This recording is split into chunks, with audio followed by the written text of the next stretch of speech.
ठीक है, तो सबसे पहले हेडिंग दीजिए समतापी प्रक्रम। बिल्कुल भी बातचीत नहीं, कल इसको हम थोड़ा सा समझ चुके थे, है ना? कि किस तरीके से विभिन्न ऊष्मागतिक प्रक्रम, किस तरीके से ऊष्मागतिकी में आप विभिन्न प्रकार के ऊष्मागतिक प्रक्रम को देखते हो, इनके प्रकार और इनके जो उदाहरण है वो आप कल मैंने डिटेल में आपको समझा दिया था। आज इसको अपन थोड़ा सा नोट कर लेते हैं, ठीक है? तो सबसे पहले हेडिंग दीजिए समतापी प्रक्रम आइसोथर्मल प्रोसेस, और नोट करिए, उसमें नोट करिए किसी निकाय का वह भौतिक परिवर्तन, किसी निकाय का वह भौतिक परिवर्तन जिसमें निकाय का ताप स्थिर रहता है, जिसमें निकाय का ताप स्थिर रहता है,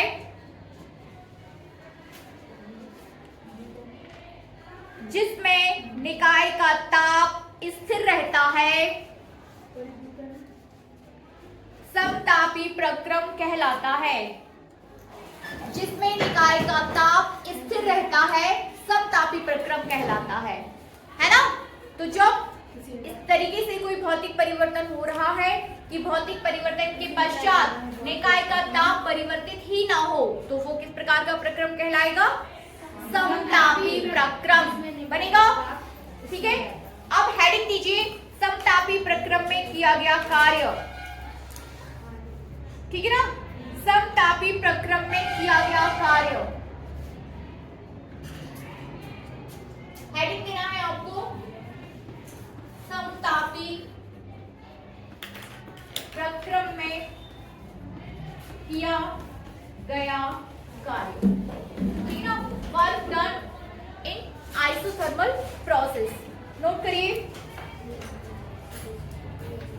देखिए माना एक मोल गैस का प्रारंभिक दाब P1, ठीक है ना? आपको ऐसे सपोज करके चलना है कि किसी कंटेनर में गैस भरा हुआ है, ठीक है ना? उस पर आप समतापी प्रक्रम कराओगे, उस पर काम करेंगे हम और फिर देखेंगे कि किया गया कार्य तब कितना है। ठीक है ना? जैसे जैसे आप स्टेप बाय स्टेप बढ़ते जाओगे आपको क्लियर होते जाएगा। ठीक है, लिखिए माना एक मोल गैस का दाब P1,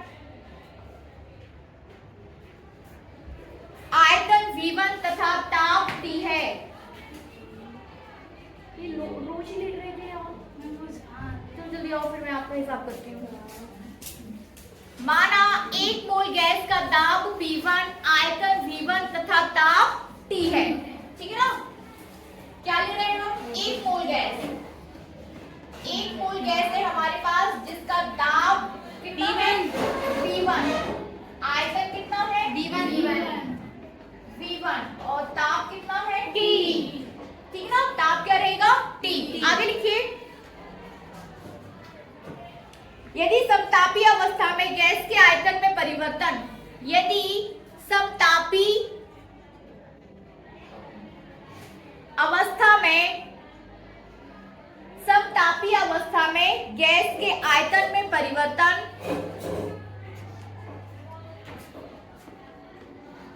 ठीक है ना? समतापी अवस्था में गैस के आयतन में परिवर्तन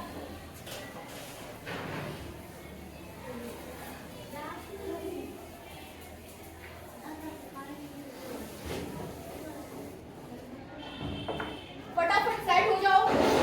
एक मोल गैस है हमारे पास, ठीक है? किसी कंटेनर में, तो एग्जांपल आपके पास कोई एक कंटेनर है जिसमें एक मोल गैस भरी हुई है। उस गैस का ताप, उसका दाब आपके पास क्या है? V1, आयतन हो जाएगा उसका V1 और ताप हो जाएगा T। ठीक है, अब इसके बाद की हम बात कर रहे हैं। ठीक है ना? ये प्रारंभिक अवस्थाएं हैं PV और T। आगे लिखिए, इसमें आप लिख चुके हो, क्या लिखा है? यदि समतापी अवस्था में गैस के आयतन में परिवर्तन V1 से V2, समतापी अवस्था में, समतापी अवस्था में गैस के आयतन में परिवर्तन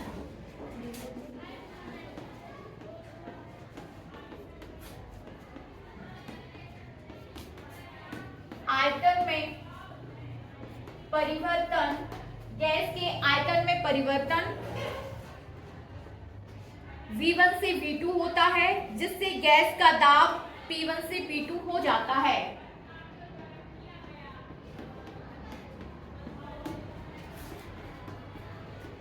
जिससे गैस का दाब P1 से P2 हो जाता है। खड़े रहिए थोड़ा सा। P1 से P2 हो जाता है। आगे लिखिए, आप खड़े रहिए। तो किया गया कार्य,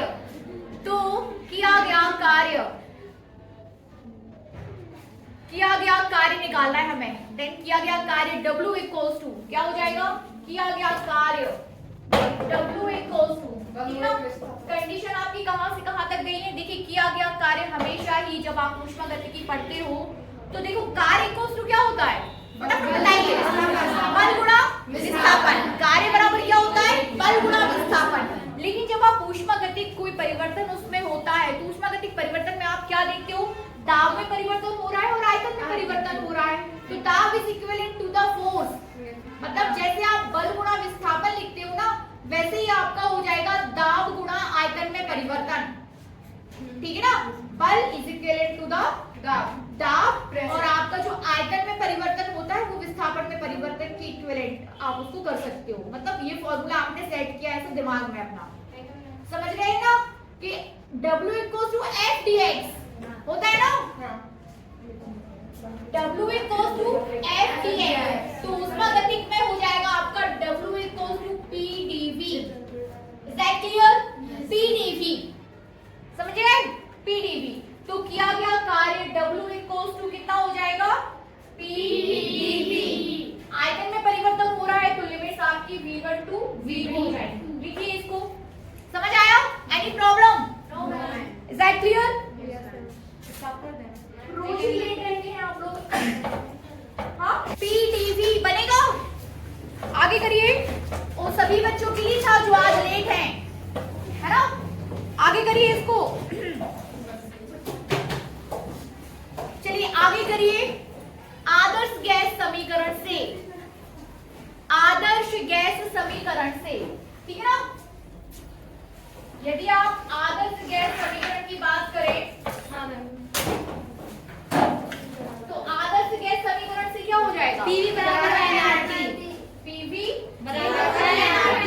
RT एक है, 1 मोल है, ठीक है ना? RT कितना लेके चल रहा है? 1 मोल। तो फाइनली हम इसको PV इक्वल्स टू RT ले लेते हैं। यस, ठीक है ना? PV equals to RT, then P equals to, फटाफट बताइए, RT upon V। RT upon V, that is equation first and that is second. So from first and second, equation first और second से P का मान रख दीजिए, solve करके हमें बताइए कितना आया।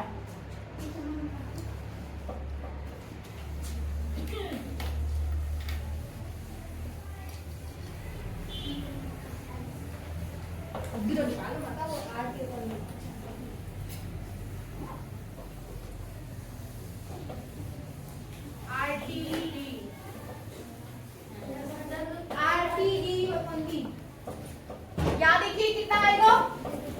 W इक्वल्स टू V1 से V2 RT अपॉन V की जगह हमें कितना लिखना है? RT upon V dV। ठीक ना? RT upon V dV।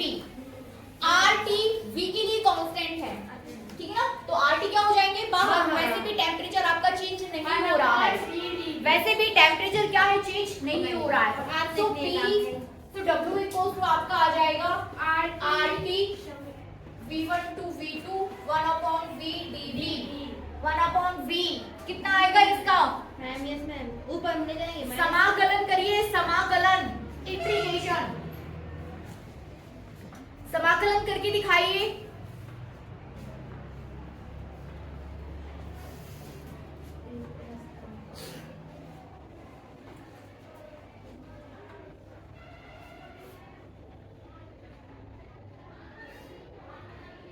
समाकलन करिए 1/v का, 1/x का dx के रिस्पेक्ट में यदि आप समाकलन करोगे तो कितना आएगा?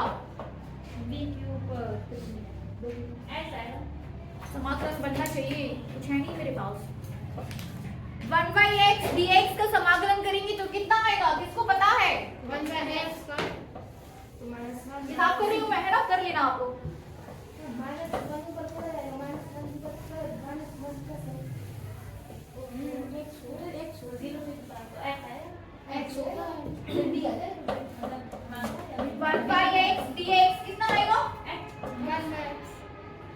नहीं 1/x log x वगैरह कुछ नहीं पढ़ा, ये वाला फॉर्मूला कि log x होता है log x होता है ना, log base Yes, x क्या है, कैसा मैथ्स पढ़ रहे हैं आप लोग? ये अभी अच्छा ओके, समाकलन अवकलन नहीं आया अभी, ओके नो प्रॉब्लम, मुझे लगा तो जिस तरीके से 1/x का log x होगा वैसे ही 1/v का कितना हो जाएगा log v, ठीक है ना। सो rt log v, ऊपर v1 नीचे v2, limits as it is रहेंगी, ठीक है ना। ये सीखा नहीं अभी आप लोगों ने समाकलन वगैरह? 12th में है, हम लोगों ने नहीं किया। 12th में है, कोई दिक्कत नहीं, अब ये बंद कर लेते हैं, अभी ये कर लेते हैं rt, ठीक है ना। अब एक बार v की जगह आप v1 रखोगे माइनस एक बार v की जगह v2 रखोगे, ठीक है ना, तो क्या आ जाएगा तो कोई शक नहीं है, v1 minus log base e v2, ऐसा करो तुम थोड़ा वहां बैठ लो बाहर, फिर आना, बैठ जाओ, चलो चलो बैठो बैठो, ठीक है ना। log base e v1 minus v2, ठीक है, सो v1 अपॉन v2 हो जाएगा ना, rt log base e v1 upon v2 पढ़ा है, log m minus log n equal to log m upon n, क्यों ये तो आपने 9th 10th में पढ़ लिया होगा, कैसी बात कर रहे हैं आप, ये नहीं पढ़ा, log m क्या होता है, log m अपॉन n क्या होता है, क्या कर रहे हैं आप लोग, log base e m plus log base e n, ये पढ़ो, तो चैप्टर में वो हो गया होगा रिलेटेड पोर्शन में, इसलिए क्या चल रहा है,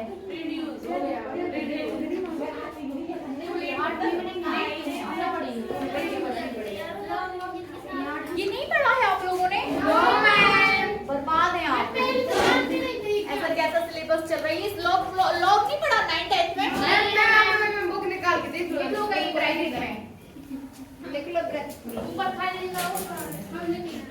ठीक है ना। तो rt log base e v1 upon v2, तो ये हो जाएगा आपका समतापी प्रक्रम में किया गया कार्य, ठीक है ना।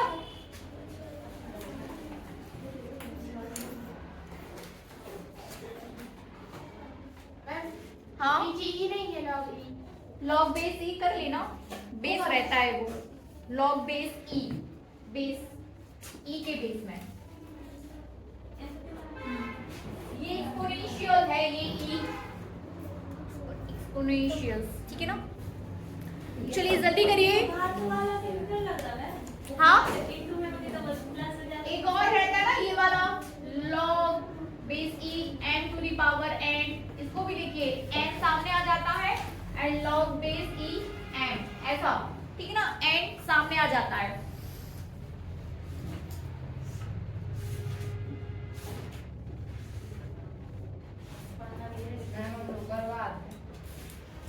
नहीं मतलब सिलेबस ऐसा नहीं इतना कट करना चाहिए, बहुत लोग पढ़ा ही नहीं आपने अपने जीवन में, नहीं अभी इसी 10th में पता चला है हम लोग 11th में आप देखो, नहीं, जबकि आपका 9th 10th में लॉग का पूरा चैप्टर है, किस तरीके से वैल्यूज को सॉल्व करते हैं, पूरा चैप्टर है आपका, नहीं है हमने तो पढ़ा था।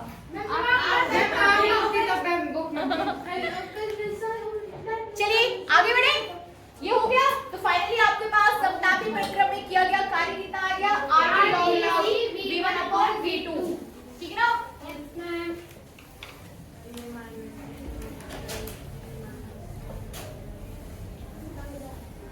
लेकिन हमारे पास ये एक रिलेशन है p1 v1 equal to p2 v2, ठीक है ना। तो अतः w इक्वल टू आपका हो जाएगा rt upon log base e p1 upon p2, मतलब ये फॉर्मूला भी आपका किस में चलेगा, समतापी प्रक्रम में, और ये वाला भी किस में चलेगा, समतापी प्रक्रम में, ठीक है ना, बनेगा। चलिए नेक्स्ट, जल्दी करिए, क्या नहीं दिख रहा, p1 p1 equals to p2 p2, ठीक है ना। तो w इक्वल्स टू हो जाएगा आपका P1 अपॉन P2। हेडिंग दीजिए। मैम ये P1 इक्वल P2 किससे बाहर से आ रहा है? P1 बॉयल के नियम से लिखा था ना आपने, बॉयल का नियम। बॉयल का नियम लगा दिया। ठीक है, आगे बढ़े। Yes ma'am. हेडिंग दीजिए। ऊष्मागतिकी के प्रथम नियम द्वारा समतापी प्रक्रम की व्याख्या। सारे कॉन्सेप्ट बहुत इंपॉर्टेंट है, लिखिए। ऊष्मागतिकी के प्रथम नियम के द्वारा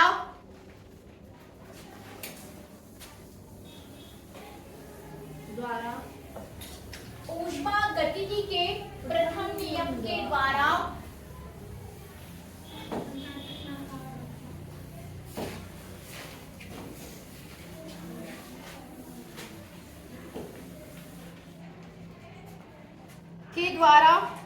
समतापी प्रक्रम की व्याख्या।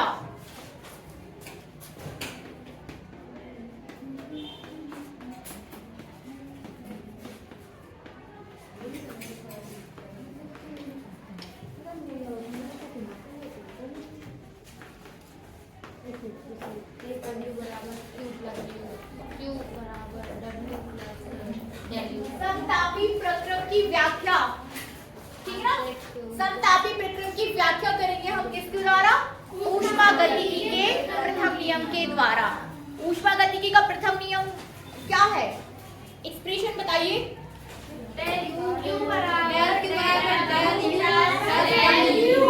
ठीक है ना। Del Q equals to del W plus del U बनेगा।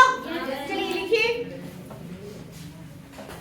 चूंकि आदर्श गैस की आंतरिक ऊर्जा, चूंकि आदर्श गैस की आंतरिक ऊर्जा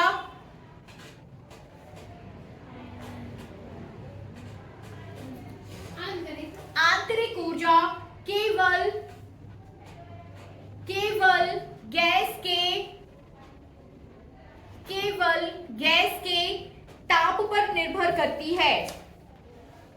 केवल गैस के ताप पर निर्भर करती है। अतः आदर्श गैस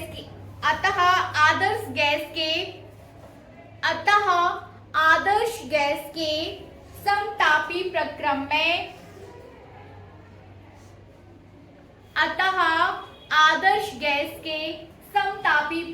में ठीक है ना। अब इसको समझेंगे। यहां देखिए, आदर्श गैस है आपके पास और आपके पास प्रक्रम कैसा है? किस प्रोसेस के थ्रू आप काम कर रहे हो? समतापी प्रक्रम। समतापी प्रक्रम का मतलब है कि टेम्परेचर चेंज नहीं हो रहा, ठीक है ना। समतापी प्रक्रम का क्या मतलब है? ये आपके पास आदर्श गैस है, कंटेनर में निकाय ए बोलेंगे, ठीक है ना।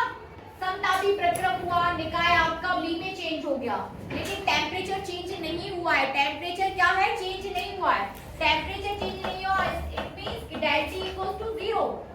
It means T equals to near, ठीक है ना। T कैसा है आपका? नियर कांस्टेंट है, टेम्परेचर चेंज हुआ ही नहीं। लेकिन आंतरिक ऊर्जा का कॉन्सेप्ट आपसे ये बोलता है कि आंतरिक ऊर्जा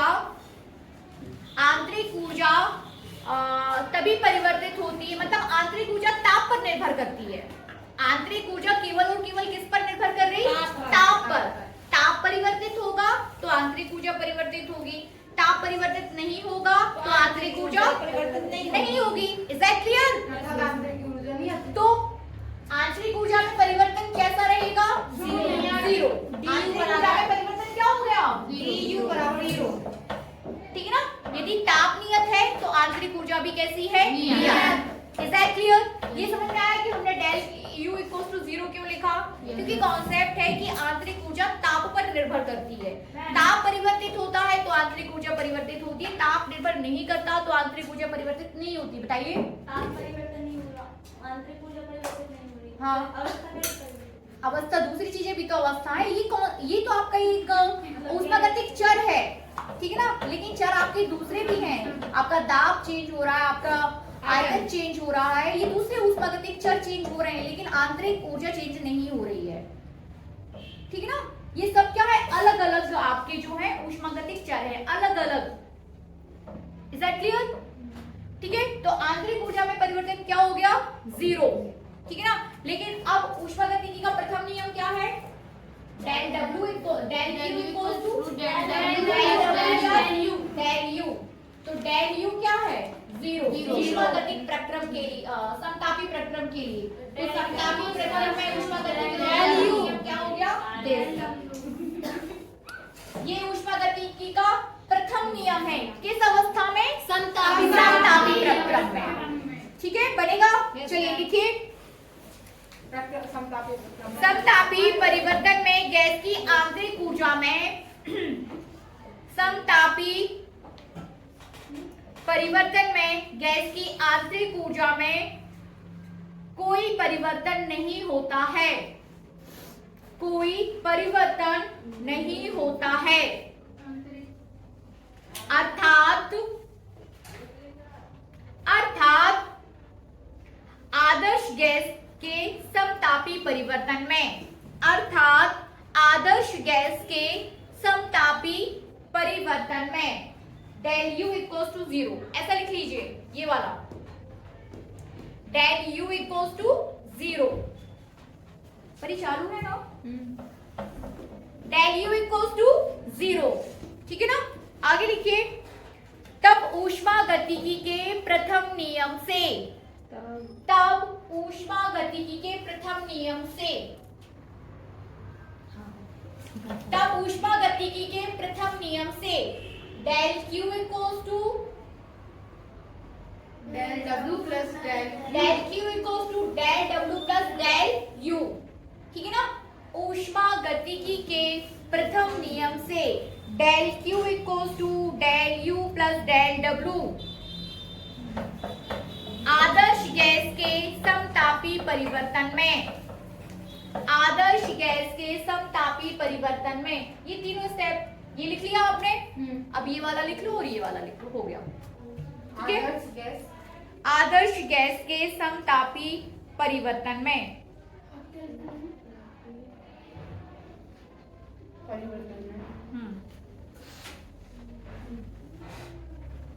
ठीक है ना, बनेगा। चलिए, तो आपका क्या हो गया? की गई समतापी प्रक्रम में अवशोषित, ठीक है ना, निकाय द्वारा अवशोषित की गई ऊर्जा ऊष्मा किए गए कार्य के बराबर होती है, ठीक है ना, बनेगा। चलिए नेक्स्ट हेडिंग दीजिए, रुद्रोष्म प्रक्रम। रुद्रोष्म प्रक्रम,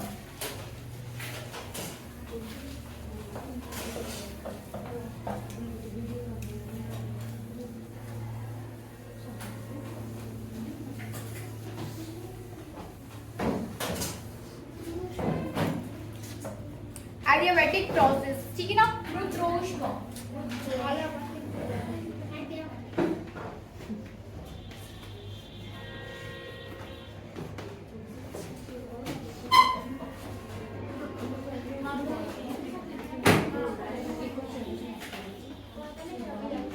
आवाज नहीं, रुद्रोष्म प्रक्रम नोट करिए। अभी पूछना, अभी निकलो पहले, लिखिए, किसी निकाय का वह भौतिक परिवर्तन, किसी निकाय का वह भौतिक परिवर्तन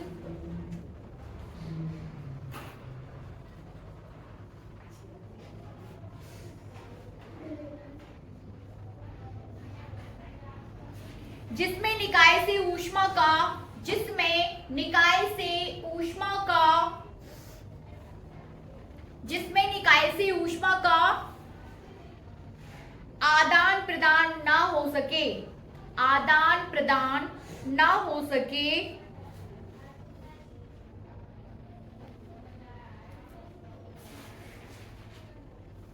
रुद्रोष्म प्रक्रम कहलाता है, रुद्रोष्म प्रक्रम कहलाता है, ठीक है। पैराग्राफ चेंज करके लिखना, ठीक है। लिखिए, रुद्रोष्म प्रक्रम में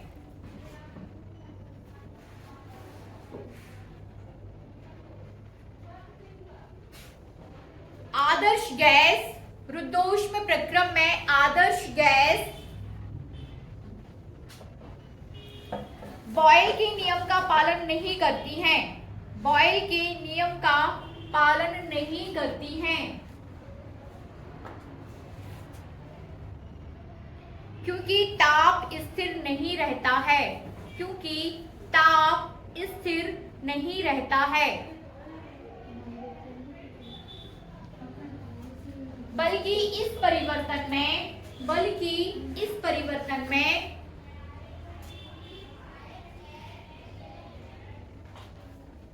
रुद्रोष्म नियम अथवा पायसन नियम लागू होता है। रुद्रोष्म नियम अथवा पायसन नियम लागू होता है, जिसके अनुसार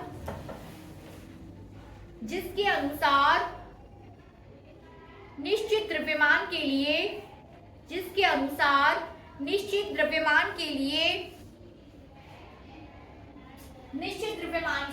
P v to the power gamma equals to नियतांक, ठीक है ना, नियतांक, जहां गामा इक्वल्स टू, जहां गामा दिस गामा, ये गामा, जहां गामा ऐसा y बनाइए और उसको ऊपर से काट दीजिए, ठीक है ना। तो जहां गामा गैस की स्थिर दाब पर तथा स्थिर आयतन पर विशिष्ट ऊष्माओं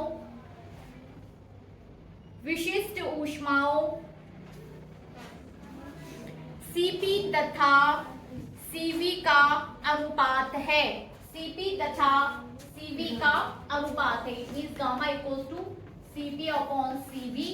Cp हो जाएगा आपका स्थिर दाब पर विशिष्ट ऊष्मा,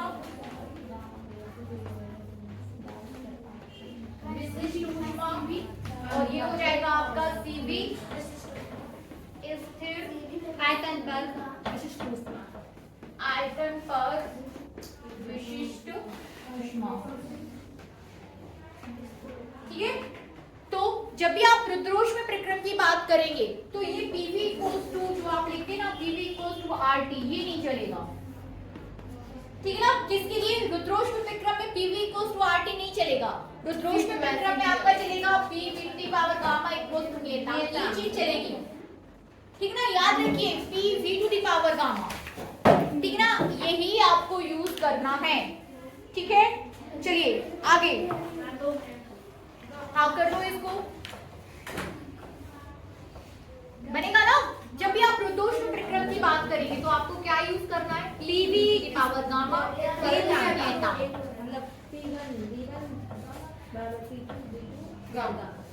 उसके ऊपर गामा चलेगा, ठीक है ना। गामा, और गामा आप समझ चुके हो, मोलर विशिष्ट ऊष्माओं का अनुपात है। चलिए आगे बढ़े। Yes ma'am. लिखिए, ऊष्मागतिकी के प्रथम नियम द्वारा रुद्रोष्म प्रक्रम की व्याख्या।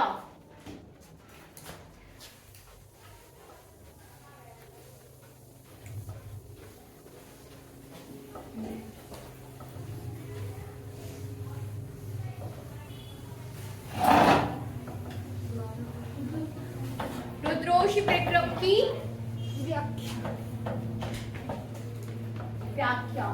अब हम रुद्रोष्म प्रक्रम की क्या करने वाले हैं? व्याख्या। किसके द्वारा? ऊष्मागतिकी के द्वारा।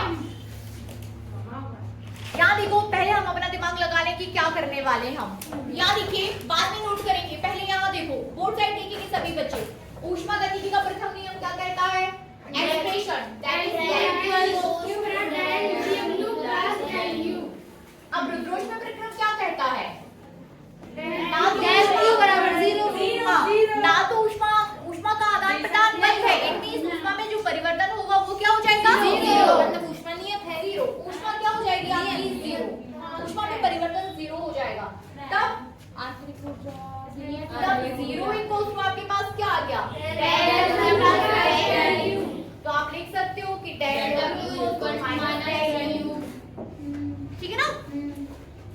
बनेगा Yes, ma'am. सभी से? चलिए अब नोट करिए, अब नोट करिए। रुद्रोष्म प्रक्रम में ना तो ऊष्मा अवशोषित की जाती है, ना तो ऊष्मा अवशोषित की जाती है और ना ही ऊष्मा निष्कासित की जाती है, और ना ही ऊष्मा निष्कासित की जाती है। अतः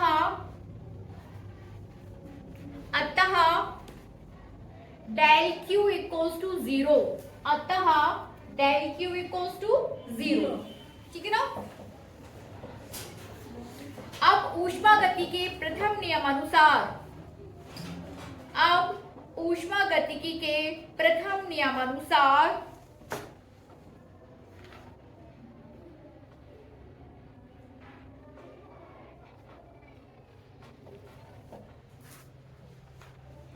निष्कासित मतलब उत्सर्जित बाहर निकलना, निष्कासित जैसे मैं अभी आपको क्लास से निष्कासित कर दूं तो आपको बाहर जाना पड़ेगा, ठीक है ना। बाहर रिलीज कर देना, निष्कासित। उत्सर्जन। हाँ उत्सर्जित, ठीक है ना। चलिए लिखिए, क्या लिखा आपने? ऊष्मागतिकी के प्रथम नियम अनुसार कर दो del Q equals to del W plus del U, तब 0। ये तीनों स्टेप लगातार, ये पहले लिख लो, दैट दिस एंड दिस, ये हो जाएगा आपका, ठीक है। जो बोर्ड पे है वो कर लीजिए, क्या मैंने आपको दिया ही है। बताइए तुलसी क्या कह रही थी जब तक बच्चे लिख रहे हैं? बोलो जल्दी बोलो। ठीक है, ये हो गया आपका। इसमें एक लाइन और आप थोड़ा सा नोट कर लें, अर्थात आदर्श गैस के रुद्रोष्म प्रसार में, आंतरिक ऊर्जा में कमी, ये माइनस क्या दिखा रहा है आपको? आंतरिक ऊर्जा में कमी, अर्थात आदर्श गैस के रुद्रोष्म प्रसार में,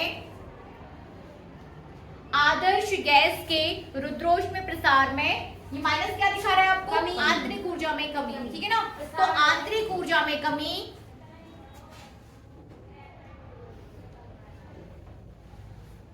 गैस द्वारा किए गए कार्य के बराबर होती है, गैस द्वारा किए गए कार्य के बराबर होती है, ठीक है।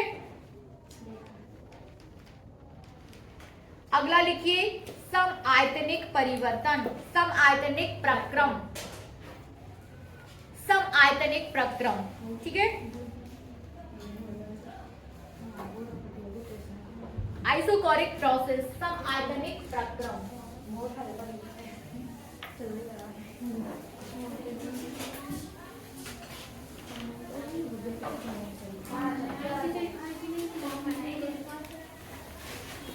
समआयतनिक प्रक्रम,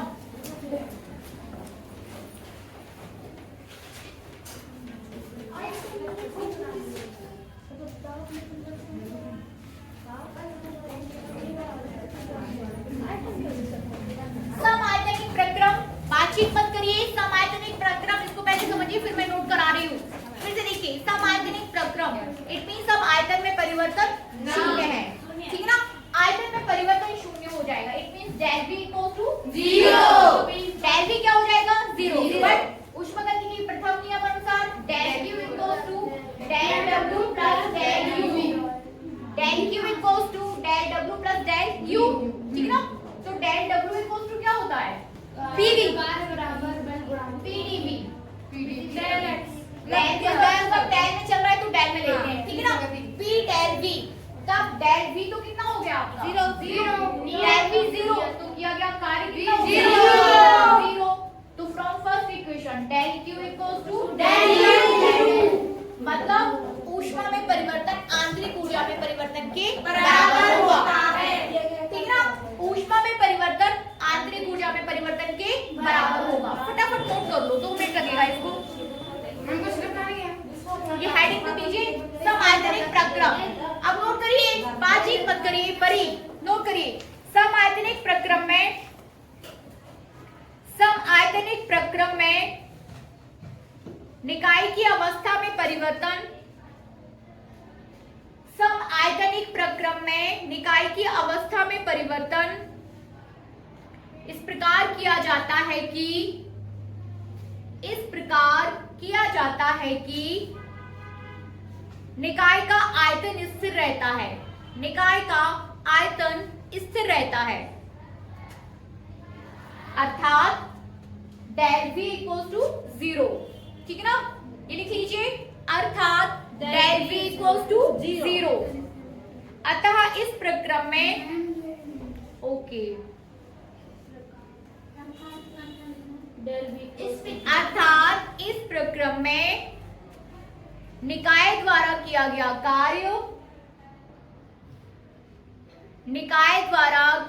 कार्य शून्य होता है। ठीक है ना, निकाय द्वारा किया गया कार्य शून्य होता है, क्योंकि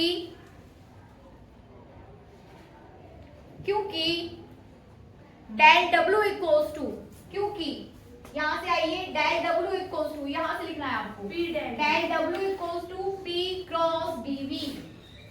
ठीक है ना, पी क्रॉस डेल वी। ठीक है ना, पी क्रॉस डेल वी, तो डेल वी 0 है, पूरा लिख दो, डेल डब्ल्यू इक्वल्स टू 0 तक लेके आओ इसको।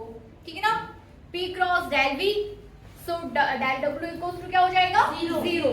आगे लिखिए, ऊष्मागतिकी के प्रथम नियम से, ऊष्मागतिकी के प्रथम नियम से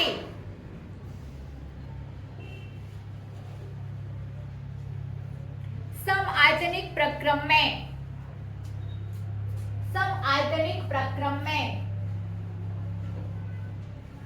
del Q equals to del U, ये लिख लो। ऊष्मागतिक प्रक्रम में, ठीक है ना, लिख लिया ना, ऊष्मागतिकी के प्रथम नियम से समआयतनिक प्रक्रम में del Q equals to del U, अर्थात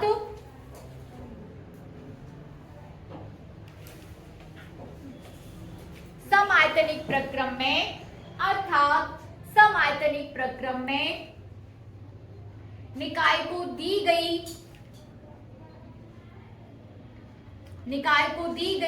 संपूर्ण ऊष्मा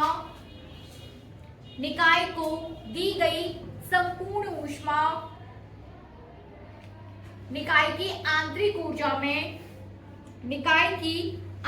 ऊर्जा में वृद्धि करने में व्यय हो जाती है। ठीक है ना, व्यय हो जाती है,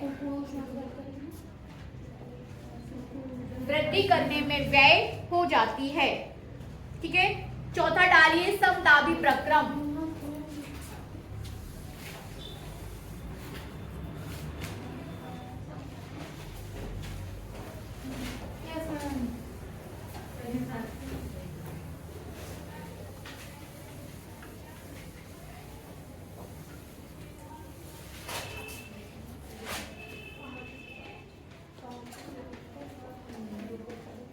समदाबी प्रक्रम लिखिए,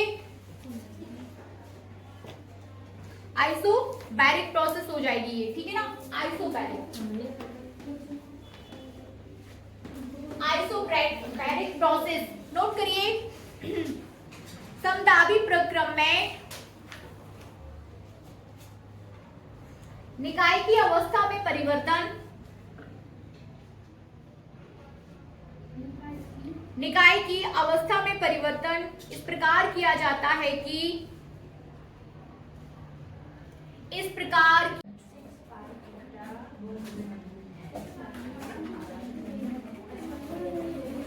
ठीक है ना, तो ये हो जाएगा आपका समदाबी प्रक्रम। और समदाबी प्रक्रम में किया गया कार्य आपके पास क्या आ जाएगा, del Q equals to P2 minus V1 del U. फटाफट आप हेडिंग दीजिए, चक्रीय प्रक्रम, इसको भी खत्म करेंगे अभी के अभी। चक्रीय प्रक्रम साइक्लिक प्रोसेस, ये ऊष्मागतिकी के प्रथम ठीक है ना? प्रथम नियम से लेके आए हैं।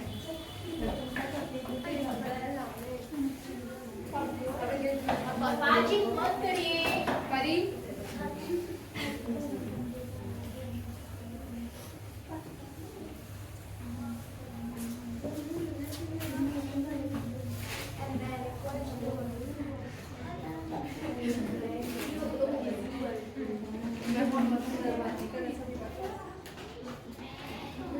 बात मत करिए।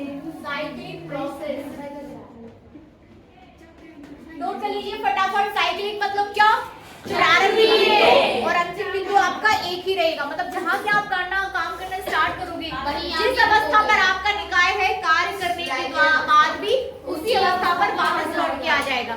ये हो जाएगा आपका चक्रीय प्रक्रम। तो किया गया कार्य कितना हो जाएगा? शून्य। तो ऊष्मा गति के प्रथम नियम से डेल W बराबर डेल U, डेल W क्या हो जाएगा? शून्य। चलिए लिखिए, जब कोई निकाय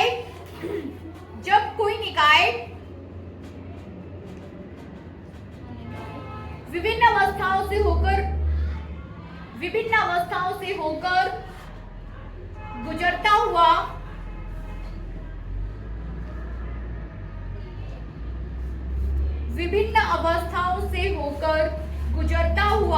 अपनी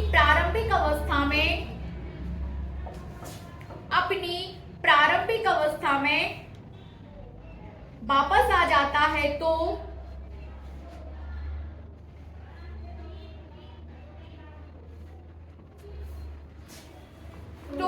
इसे चक्रीय प्रक्रम कहते हैं। इस प्रकार एक चक्रीय प्रक्रम में